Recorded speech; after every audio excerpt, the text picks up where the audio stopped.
Lootuses panna lätlaste alkoholilembusele piir hakkavad 1. augustist lõunanaabrite juures kehtima ulatuslikumad piirangud. Siis tohib alkoholi müüa esmaspäevast laupäevani kella 10 kella 8 ja pühapäeviti kella 10 kella 6. Internetist ostetud alkohoolsed joogid lubatakse ka kohale toimetada mitte varem kui 6 tundi pärast tellimuse vormistamist. No ziniet, kā ir.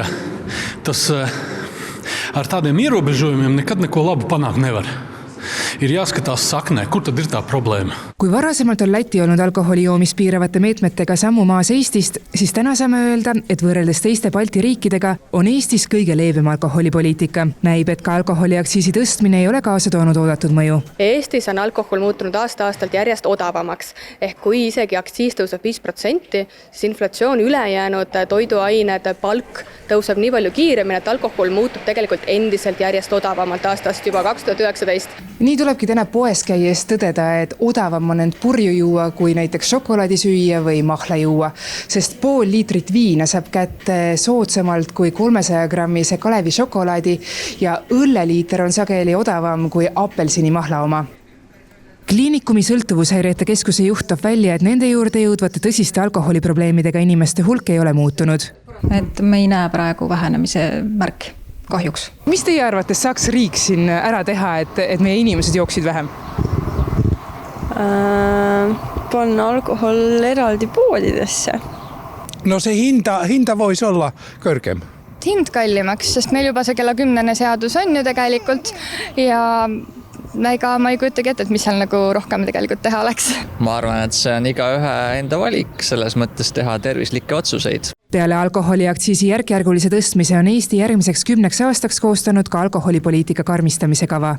Kui täna joovad eestlased 10,9 liitrit puhast alkoholi aastas, siis eesmärgiks on võetud, et 10 aasta pärast võiks see number olla 8,7 liitrit puhast alkoholi inimese kohta aastas.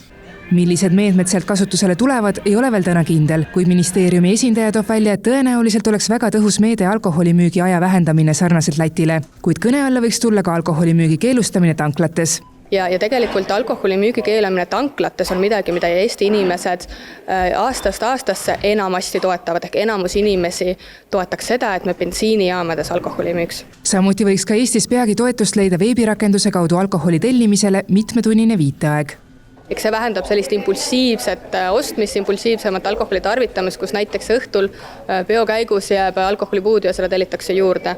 Isegi kui inimesed ei joo end sageli purju, vaid rimpavad mõned korrad nädalas paar pokaali veini või joovad mõne õlle, on alkohol mürk, millest jagu saamiseks peab meie keha kõvasti vaeva nägema. Kõige ehedam näide sellest on see, et kui me mõtleme desoainetele, kus põhikoostisaine on alkohol ja desoaine, kuidas ma ütlen, siis eesmärk on hävitada baktereid ja viiruseid ja bakteri on ju ainult, mis ta on ta rakk, siis tegelikult meie keha koosneb samuti kõikidest rakkudest, mida tegelikult siis alkohol toksiliselt hävitab. Tervisekassale otseselt raviarvete alusel ja ainult eriarsti abis, kui me võtta üldse perearsti tasandit siin, on ta aastas üle 50 miljoni. Ja tegelikult see on ainult need haigused, mis on üsna otseselt põhjustatud alkoholi tarvitamisest.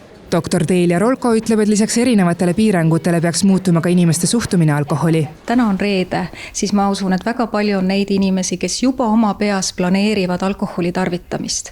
Ja siis võiks nagu endalt küsida, et mis siis, et on reede, et kas selle reedega peaks alkohol kokku käima, ehk et see harjumus, et ma olen imelik, kui ma reedel äkki ei joo, oleks vaja kuidagi meil saada ühiskondlikult natukene nagu teisele poole keerata, aga ma arvan, et see võtab veel palju aega.